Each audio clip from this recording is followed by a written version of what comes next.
예비 한국어 선생님들 안녕하세요. 막바지 시험을 향해서 여러분 열심히 공부하고 계시죠?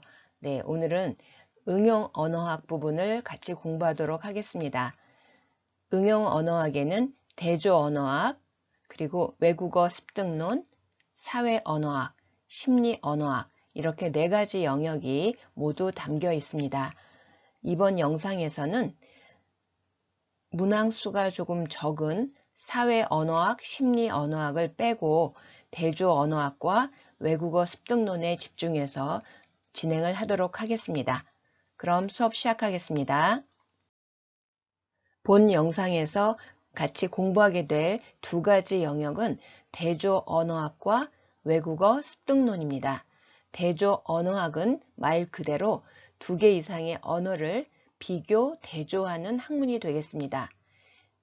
언어교육에서는 모국어, 외국어를 비교 분석해서 학습자가 잘못 쓰이는 것, 그리고 얼마나 어려워하는지를 예측할 수 있다는 학문입니다. 여기에 쓰이는 방법론에는 대조 분석 가설, 난이도, 계층이 있겠습니다. 외국어 습득론은 학습자가 외국어를 어떻게 받아들이는지를 연구하는 학문이 되겠습니다. 앞에서 봤던 대조 언어학이 언어 구조의 차이, 두 언어의 구조 차이만 집중해서 뭔가를 해결할 수 없는 그런 한계점을 극복하고 학습자의 내면적인 습득 과정에 집중적으로 연구하는 그런 학문이 되겠습니다. 여기에서 쓰인 방법에는 오류 분석, 그리고 중간 언어, 그리고 클래스에는 5가지 가설을 두고 외국어 습득론의 과정을 살펴보았습니다. 자, 그럼 먼저 대조 언어학을 보도록 하겠습니다. 대조 언어학의 핵심 이론 중에 하나인데요. 대조 분석 가설입니다. 대조 분석 가설은 두 가지로 나뉩니다. 강한 가설, 약한 가설. 강한 가설은 라도라는 학자에 의해서 주창이 됐습니다. 그 개념은 두 언어의 체계를 미리 대조 분석을 하게 되면 학습자가 어떤 오류를 저지를지를 사전에 알 수 있다 라고 말하는 것이 바로 대조 분석의 강한 가설이 되겠습니다. 예를 들면 한국인이 영어를 배울 때 한국어에는 복수형이라는 범주가 없죠. 그래서 영어를 배울 때 복수 어미를 잘 빠뜨릴 수 있다라고 예측을 하는 그런 예를 들 수 있겠습니다. 그런데 이 강한 가설의 문제점은 실제로 발생하지 않는 오류를 어떻게 예측할 것이냐. 그리고 언어 간의 차이가 없는데도 외국어를 배울 때 그 오류가 발생이 됐는데 그거를 어떻게 설명할 것이냐. 이런 한계점을 갖게 됩니다. 그래서 그런 한계점에 입각해서 이 약한 가설이 나오게 됩니다. 워도프라는 학자는 오류를 미리 측정한다는 것은 불가능하다. 그래서 실제로 발생한 오류, 이미 발생한 오류에 대해서만 대조 분석 방법을 써야 한다라는 견해입니다. 차후에 이 대조 분석 약한 가설은 오류 분석 이론으로 이렇게 바뀌는데 영향을 주게 됩니다. 앞에서 보신 대조 분석 가설 중에서 강한 가설을 바탕으로 난이도를 이렇게 나눈 학자가 있습니다. 바로 로버트 프레이터인데요. 이 로버트 프레이터는 학습 난이도를 0단계에서 5단계까지 점점 어려워지는 거죠. 5단계가 가장 어려운 단계입니다. 0단계에서 5단계까지 이렇게 체계화를 했습니다. 0단계는 전이 단계입니다. 그래서 모국어와 외국어가 같아서 바로 습득이 되는 가장 쉬운 단계라고 할 수 있겠습니다. 일본어 학습자가 한국어를 배울 때 어순이 같기 때문에 바로 습득을 하죠. 자, 이런 경우가 0단계가 되겠습니다. 두 번째 단계가 합1 단계인데요. 합1 단계는 여러 개로 나눠져 있었는데 외국어는 한 개만 되어 있을 때 하나로 표현하면 되는 그런 단계가 되겠습니다. 예를 들면 한국어에는 가족 그 명칭이 삼촌, 이모부, 고모부, 외삼촌 이렇게 다양한 그 친족 용어가 있습니다. 그런데 영어는 모두 이 남자 친척들을 언클 이 하나로 표현합니다. 바로 여러 가지가 분화되어 있다가 하나로만 이렇게 쉽게 합치면 되는 이런 단계, 바로 1단계가 되겠습니다. 2단계는 구별 부족인데요. 다시 말해서 모국어에는 있는데 외국어에는 없습니다. 그런 범주가 없어서 안 쓰면 되는 그런 단계가 되겠습니다. 쓰지 않고 버리면 되죠. 영어를 공부할 때 한국어 화자가 한국어에는 은, 이가, 을을 이렇게 자세히 격조사들이 있죠. 그런데 영어에는 그런 조사들이 없으니까 그냥 안 쓰면 됩니다. 그래서 이 조사, 격조사의 개념을 포기하고 그냥 쓰면 되죠. 세 번째 단계는 재해석 단계입니다. 자, 이거는 약간 달라지는 그런 단계라고 보시면 되는데요. 한국어 리을 음이 있죠. 초성에는 르, 그리고 받침에는 을, 이런 발음이 있는데 이런 음가를 가진 음소가 있습니다. 그런데 영어를 배울 때는 유사하지만 다르게 발음을 해야 되죠. 자, 이런 경우는 약간 혀를 더 구부려서 리을을 발음하던 그 지식을 가지고 약간 수정해서 발음하는 이런 단계가 바로 재해석 단계라고 할 수 있겠습니다. 자, 그 다음이 과잉 구별인데요. 모국어에는 그런 범주들이 없는데 영어에는 있다. 또 다른 외국어에는 있을 경우에 그것을 특별히 공부를 해야 되는 그런 상황이 되는 거죠. 새로 만들어야 됩니다. 그 범주를. 성조가 없는 한국어를 쓰는 화자들은 바로 그 중국어를 배울 때 성조가 없기 때문에 그 사성을 하나하나 배워 나가야 됩니다. 그러니까 쉽지 않은 거죠. 4단계면 어려운 단계다 라고 할 수 있겠죠. 그 다음 마지막 가장 어려운 단계가 바로 분할 단계입니다.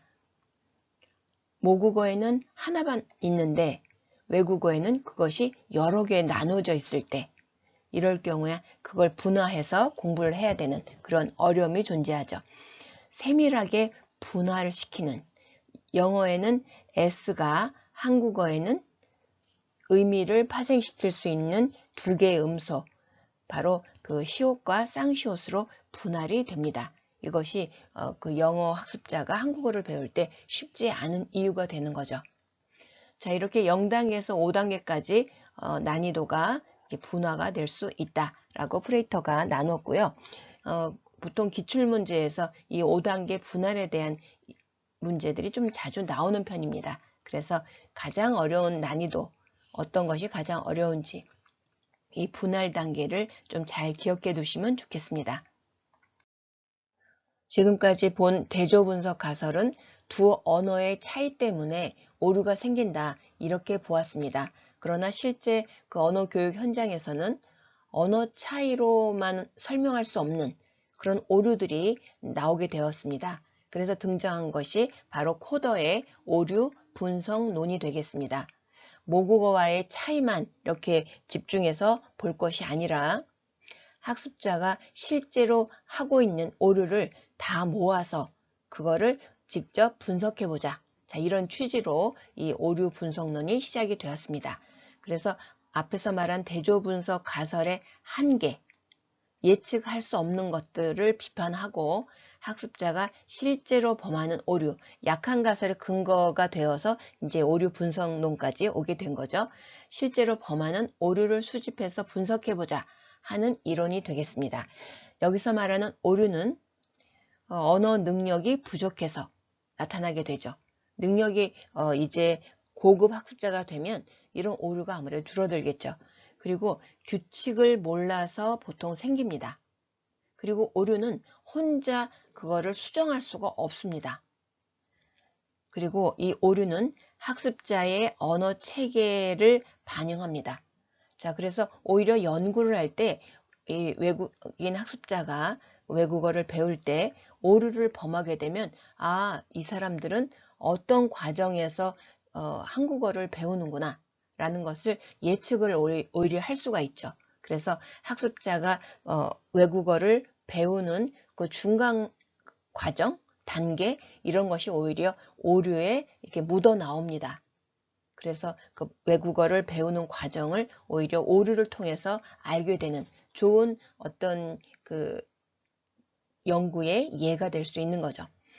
자, 오류와 반대로 실수라는 용어와 좀 대별해서 얘기를 한다면 실수는 단순 수행 장애, 알고는 있는데 피곤하다거나 아니면 별로 신경 안 쓰고 말한다거나 이렇게 해서 일어나는 것이 바로 실수입니다.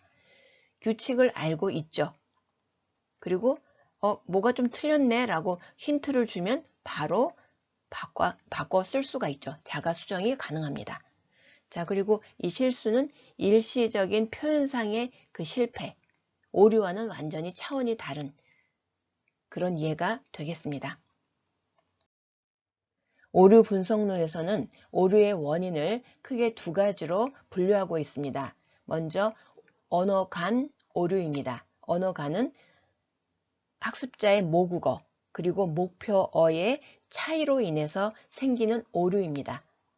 모국어의 간섭 그리고 모국어의 어떤 구조 차이 때문에 발생하는 오류입니다. 바로 이것은 대조분석 가설에서 강한 가설, 자, 이렇게 차이가 있기 때문에 두 언어의 차이가 있기 때문에 오류가 나올 것이다. 이렇게 예측을 하는 그런 대조분석 가설과 같은 개념이다. 이렇게 보시면 되겠습니다. 영어권 학습자가 한국어 조사를 영어식 어순 습관대로 다 누락하는 그런 예가 되겠습니다. 모국어에는 없기 때문에 잘 쓰지 않는 자, 이런 오류가 있고요.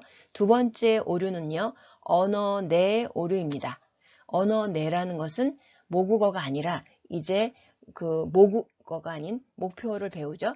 목표 안에 있는 문법들 사이의 어떤 그 의미 차이, 사용 방법 이런 것에 혼선이 와서 잘못 쓰는 그런 오류가 되겠습니다. 자, 그래서 목표어 내부 외국인이 한국어를 배운다면 한국어의 이유를 말하는 여러 문법 형태들이 있죠. 이것들을 이제 혼선이 되면서 이해가 안 돼서 그것이 마구 섞여서 나오는 경우를 들 수 있겠습니다. 목표어의 내부 규칙을 지나치게 일반화해서 발생하는 오류입니다. 과잉 일반화라고 할 수 있겠죠. 자, 예를 들면 먹었다, 갔다를 배운 학습자가 불규칙 동사를 할 때에도 그대로 얻다를 넣어서 듣었다 이렇게 쓸 수 있다는 거죠. 이러한 오류는 바로 그 언어간이 아닌 한국어 안에 있는 그 문법의 그 활용 이런 것이 정확하게 습득이 되지 않아서 하나 배운 거를 가지고 모든 거에 적용시키는 과잉 일반화가 되겠습니다. 이 발달 과정에 일어나는 오류다. 그래서 발달 오류 이렇게도 얘기하고 있죠. 자, 이러한 오류를 수집해서 분석하다 보면 놀라운 어떤 상황들이 벌어지는데요. 학습자가 이렇게 오류를 보여주는 것은 그냥 잘못하는 것이 아니라 나름대로 어떤 체계가 있고 규칙이 있습니다. 그것을 알아내고 연구한 이론이 바로 중간 언어 이론이 되겠습니다. 그 셀링커라는 학자가 이 분야를 좀 주창을 했는데요. 학습자의 머릿속에 있는 모국어도 아니고 목표를 아직 확실히 습득하기 전인 중간에 어떤 과도기적인 어떤 단계가 있다. 이렇게 보는 거죠. 그래서 모국어도 아니고 목표도 아닌 어정쩡한 중간 단계의 어떤 표현들을 한 명이 그렇게 하는 것이 아니라 일반적인 그 언어를 배우는 외국어를 배우는 사람들한테 규칙적으로 나타난다는 것이죠. 그래서 그 나름의 체계를 가지고 사용하는 독립적인 언어 체계, 물론 잘못 말하는 것이긴 한데 그런 것이 하나의 규칙을 가지고 있기 때문에 이 분야를 연구하게 된 거죠. 그래서 중간 언어, 이제 그런 이론이 만들어집니다. 그래서 오류를 포함하긴 하지만 나름대로의 규칙성을 지닌 과도기적인 언어 체계이다. 이렇게 이야기를 합니다. 그래서 모국어를 가지고 있는 학습자가 목표를 가는 그 도중에 중간에 갖게 되는 특별한 어떤 체계, 이렇게 보시면 되겠습니다. 자, 그래서 이 중간 언어는 나름 규칙과 체계가 있고요.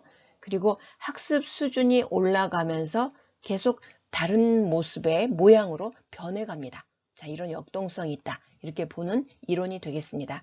자, 그리고 중간 언어 이론에서 좀 우리가 관심 갖고 외워둬야 될 그런 용어가 있다면 바로 화석화입니다.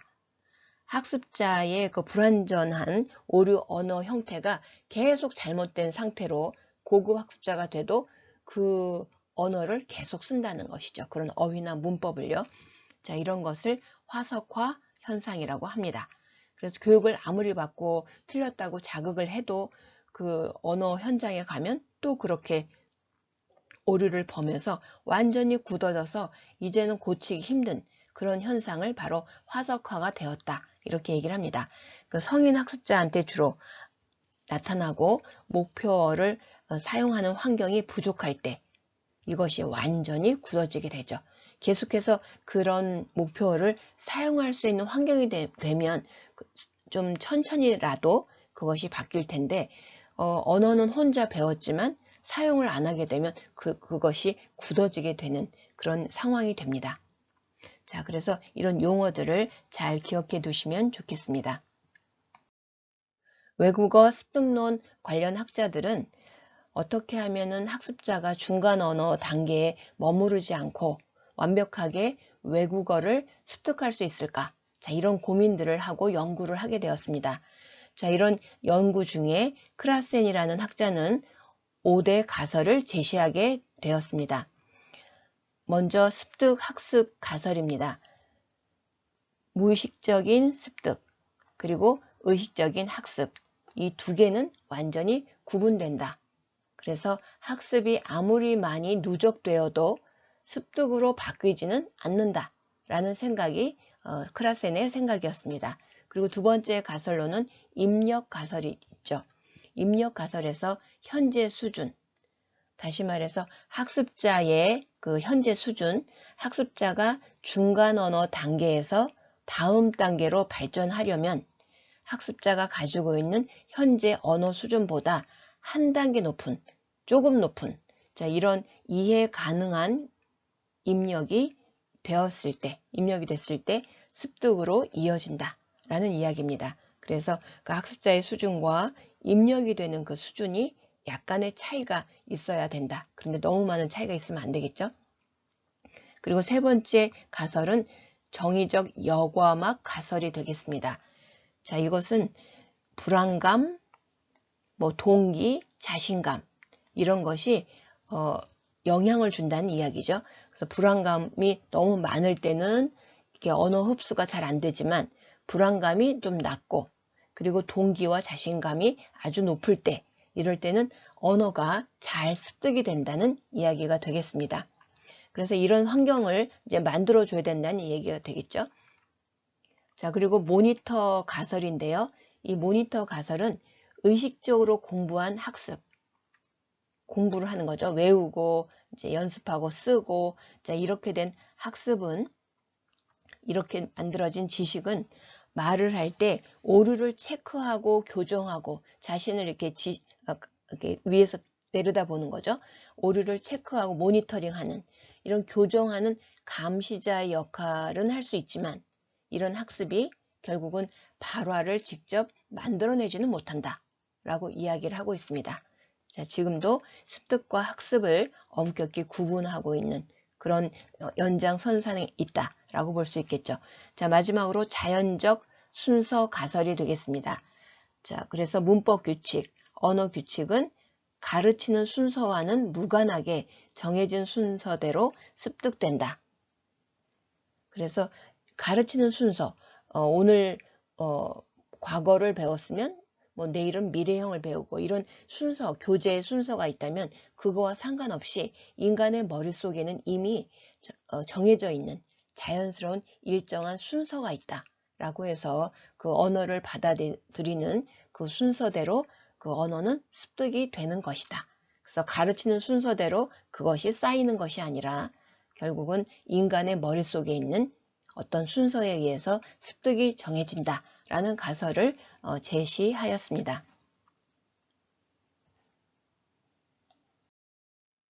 지금까지 살펴본 대조 언어학과 외국어 습득론을 다시 한번 떠올리면서 문제 하나를 풀어보도록 하겠습니다.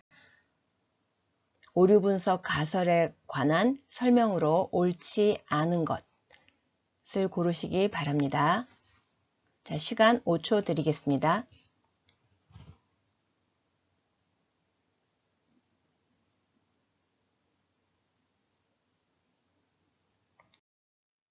답을 찾아보셨나요?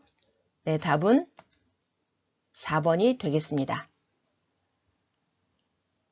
오류 분석의 대상이 되는 것은 학습자의 산출 결과물, 말하기와 쓰기가 됩니다. 듣기, 읽기와 같은 이해 영역은 학습자의 심리를 반영해야 하기 때문에 그 바깥에서 그 학습자의 오류를 관찰하기가 어렵습니다.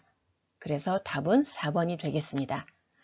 1번, 오류는 학습자의 자연스러운 학습 과정의 일부. 맞습니다. 목표를 향해서 가는 과정에 일어나는 현상이 바로 오류죠. 그래서 1번은 맞고요. 그 2번을 보시면 학습자가 학습 대상 언어에서 무엇을 학습해야 하는지를 말해준다. 다시 말해서 학습자가 만들어낸 그 오류를 통해서 무엇이 더 부족한지, 무엇을 더 학습해야 하는지를 교사가 확인하고 추가 내용을 더 만들어내게 됩니다. 그래서 무엇을 더 공부해야 되는지, 무엇을 더 제공해야 되는지를 알려주는 중요한 계기가 되죠. 그리고 세 번째로 언어 간 간섭에 의한 오류는 초급 학습자들에게 많이 나타납니다. 모국어 지식만 갖고 있는 아직 목표 지식이 부족한 초급 단계에서는 모국어 지식에 의존하는 그 경향이 매우 강합니다. 그래서 언어 간 간섭, 언어 간의 오류가 가장 많이 일어나는 단계, 바로 초급 단계라고 할 수 있겠습니다. 자, 여기까지 대조 언어학과 외국어 습득론에 대해서 응용 언어학의 하위 분야 두 가지를 살펴보았습니다. 나머지 사회 언어학 그리고 심리 언어학은 그 문학수도 적고 해서 영상에선 뺐지만 블로그로 들어가셔서 여러분이 더 확인해 보실 수 있을 겁니다. 자, 오늘도 여러분의 꿈을 응원합니다. 고맙습니다.